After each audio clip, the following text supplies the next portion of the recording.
ఆలస్యం కావచ్చు కానీ నేరస్తులు తప్పించుకోలేరని ముఖ్యమంత్రి చంద్రబాబు స్పష్టం చేశారు. ఎవరు అవినీతి చేసినా కక్కిస్తామని తేల్చెప్పారు.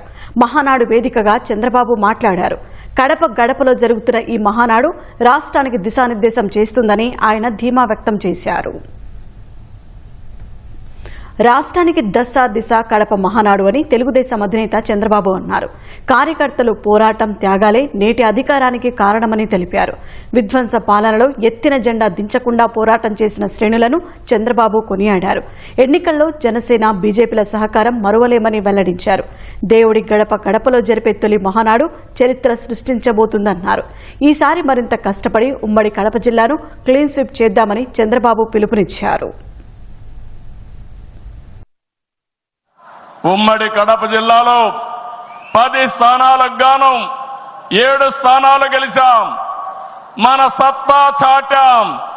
ఈసారి ఇంకొంచెం కష్టపడితే 10కి 10 మనమే స్వీప్ చేస్తాం. స్వాగతం పలికితే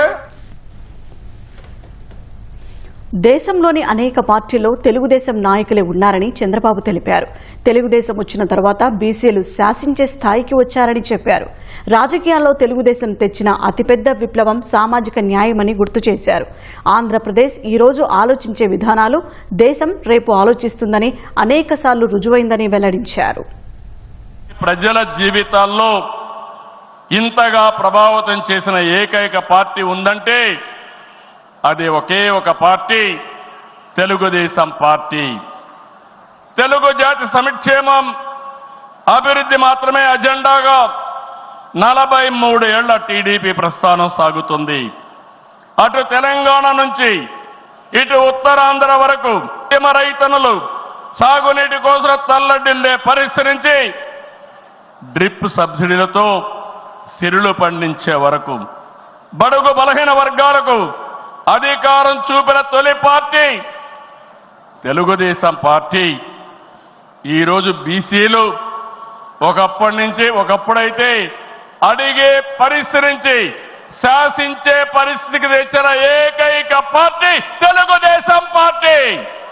ఇలా ఒకటని కాదు, ఒక వర్గం అని కాదు, ఒక ప్రాంతం అని కాదు, ఏ అంశమైనా పసుపు జెండా పుట్టక ముందు పుట్టిన తర్వాత అని గీత చెప్పే పరిస్థితి వచ్చిందంటే అది మీ అందరి యొక్క త్యాగాల ఫలితమేనని చెప్పి నేను మీకు తెలియదు. ఆంధ్రప్రదేశ్ రాష్ట్రంలో నేరస్తులకు చోటు ఉండదని చంద్రబాబు స్పష్టం చేశారు. జాతీయ స్థాయిలో కేంద్ర ప్రభుత్వాలు తీసుకున్న అనేక నిర్ణయాల్లో తెలుగుదేశం పార్టీ కీలక పాత్ర పోషించింది. What AP thinks today, India thinks tomorrow అనేది అనేక సార్లు ప్రూవ్ అయింది. విద్యుత్ సంస్కరణలు, ఓపెన్ స్కై పాలసీ, పీపీపీ విధానాల్లో మౌలిక సదుపాయాలు, ప్రజల వద్దకు పాలన, జవాబుదారీ వ్యవస్థ, ఇలాంటి అనేక విషయాల్లో మనం దేశానికి పరిచయం చేశాం. ఈ ప్రయాణం మరింత గొప్పగా సాగాలి. ప్రస్తుత టెక్నాలజీ యుగంలో ప్రజల అవసరాలకు అనుగుణంగా పార్టీ విధానాల్లో నూతనత్వాన్ని తీసుకొద్దాం. ఈ దిశగా కడప గడ్డపై జరుగుతున్న ఈ మహానాడు అనేక నిర్ణయాలు చర్చించి భావి తరాల భవిష్యత్తు కోసం కార్యక్రమాన్ని రూపకల్పన చేస్తామని చెప్పి కూడా నేను మీకు తెలియజేస్తున్నా. లా అండ్ ఆర్డర్లో నేను ఒకటే చెప్తున్నాను, నేరస్తులు ఎక్కడున్నా వదిలిపెట్టే సమస్య లేదు. ఆంధ్రప్రదేశ్ అంటే నేరస్తులకు చోటు లేదు, అది నిరూపిస్తానని ఈ మహానాడు సాక్షిగా మీ అందరికీ విజ్ఞప్తి చేస్తున్నా. రాజకీయ అవినీతిని తెలుగుదేశం పట్టించుకోదనే అపోహ వద్దని హెచ్చరించారు. ఎవరు అవినీతి చేసినా కక్కించే బాధ్యత ఎన్డీఏ ప్రభుత్వానిదని తేల్చెప్పారు. అక్రమార్కులను శిక్షించే బాధ్యత ప్రజలు మనకు ఇచ్చారని, శిక్ష ఆలస్యం కావచ్చు కానీ అక్రమార్కులు తప్పించుకోలేరని స్పష్టం చేశారు. రాజకీయ అవినీతిని ప్రజలు పట్టించుకోరని అపోహలున్నాయి, కానీ ఇది నిజం కాదు. అందుకే అవినీతిపై టీడీపీ ఎల్లప్పుడూ పోరాడుతూనే ఉంటుంది. పోరాడాం, మళ్ళీ పోరాడుతూనే ఉంటాం.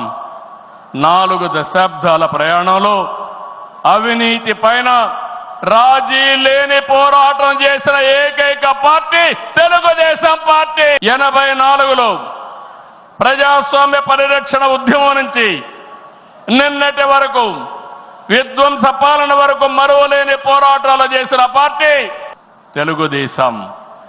ఉమ్మడి రాష్ట్రంలో రాజా ఆఫ్ కరప్షన్ అనే పేరుతో లక్షల కోట్ల అవినీతిపై తెలుగుదేశం పోరాటం నిజమని సిబిఐ వంటి దర్యాప్తు సంస్థలు ఆ తర్వాత తేల్చే పరిస్థితికి వచ్చారు. అది మన క్రెడిబిలిటీ. మనం ఎప్పుడు కూడా ఆరోపణలు చేయం. వాస్తవాల్ని దృష్టిలో పెట్టుకుని ఎవరు ఎక్కడ అవినీతి చేసినా చివరి వరకు పోరాడిన ఏకైక పార్టీ తెలుగుదేశం పార్టీ. హైదరాబాద్ లో ఔటర్ రింగ్ రోడ్డు గాని, వ్యాన్పిక్ సిటీ గాని, హిందూకి ఇచ్చిన భూములు గాని, లేపాక్షి భూములు గాని, ఇలాంటివన్నిటిపైన మనం పోరాడాం. దాని పర్యవసానం తర్వాత ఇన్వెస్టిగేషన్ ఏజెన్సీ అన్ని ఒప్పుకునే పరిస్థితికి వచ్చారు. ఓబులాపురం ఆక్రమ మైనింగ్ పై మనం చేసిన ఉద్యమం నాడు దేశంలోనే ఒక సంచలనం.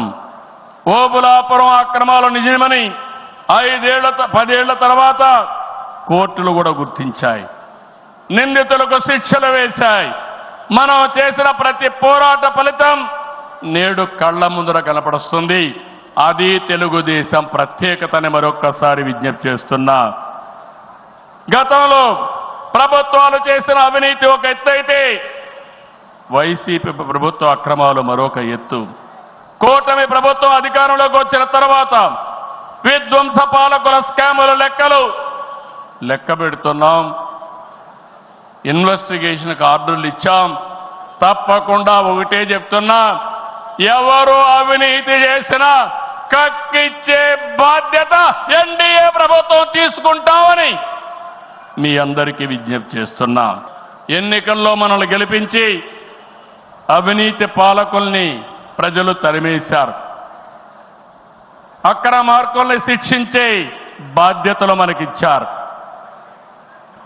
ప్రజా సంపద దోపిడీ చేసిన వారిని, గాడి తప్పిన నాయకుల్ని, అధికారుల్ని ఉపేక్షించే సమస్య లేదు. తప్పు చేసిన వారికి ఆలస్యం కావచ్చేమో గాని శిక్ష తప్పదని మరొకసారి ఈ సందర్భంగా విజ్ఞప్తి. పెద్ద నోట్లు రద్దు చేయాలనే ప్రతిపాదనకు అందరూ మద్దతు పలకాలని చంద్రబాబు కోరారు. డిజిటల్ కరెన్సీ రిపోర్ట్ ప్రధానమంత్రికి ఇచ్చినప్పుడు వారిని ఒకటే రిక్వెస్ట్ చేశాను. మీరు ఈరోజు 500, 1000 రూపాయలు రద్దు చేస్తున్నారు. ఇంకా 2000 రూపాయలు కొత్తగా తీసుకొచ్చారు. అవసరమైతే 500, 1000, 2000 రూపాయలు రద్దు చేయండి. డిజిటల్ కరెన్సీ పెట్టండి. ఎవరైనా అక్రమార్కులుంటే ఈజీగా పట్టుకోగలుగుతాం. ఇవన్నీ రద్దు చేయమని కోరాను. ఈ సభ సందర్భంలో మళ్ళీ ఒకసారి డిమాండ్ చేస్తున్నా. ఈరోజు అందరికీ డిజిటల్ కరెన్సీ వచ్చింది. పార్టీకి డొనేషన్ ఇవ్వాలన్నా ఒకప్పుడంతా లిస్ట్ అంతా ఇచ్చి చదివేవాళ్ళం. ఇప్పుడు నేరుగా మీ ఫోన్ ద్వారా పార్టీ అకౌంట్లోకి డబ్బులు చెల్లించే పరిస్థితికి వచ్చారంటే ఈ 500, 1000, 2000 రూపాయల అవసరం లేదు. రాజకీయాల్లో డబ్బులు పంచే అవసరం ఉండకూడదు. ప్రజా సేవే పరమావిధిగా చేసుకుని మనం పనిచేస్తే ప్రజలు మనకు ఓట్లేస్తారని చెప్పి కూడా నేను మీకు తెలియజేస్తున్నా. మీరు నాతో ఏకీభవిస్తున్నామంటే అన్ని పెద్ద నోట్లన్నీ రద్దు చేయాలని గట్టిగా చప్పట్లు కొట్టి హర్షాన్ని, ఆమోదాన్ని తెలియజేయండి. అప్పుడే ఈ దేశంలో పూర్తిగా అవినీతి పోతుంది. దీనికి కూడా మనం శ్రీకారం చుడతామని చెప్పి కూడా నేను మీకు తెలియజేస్తున్నా.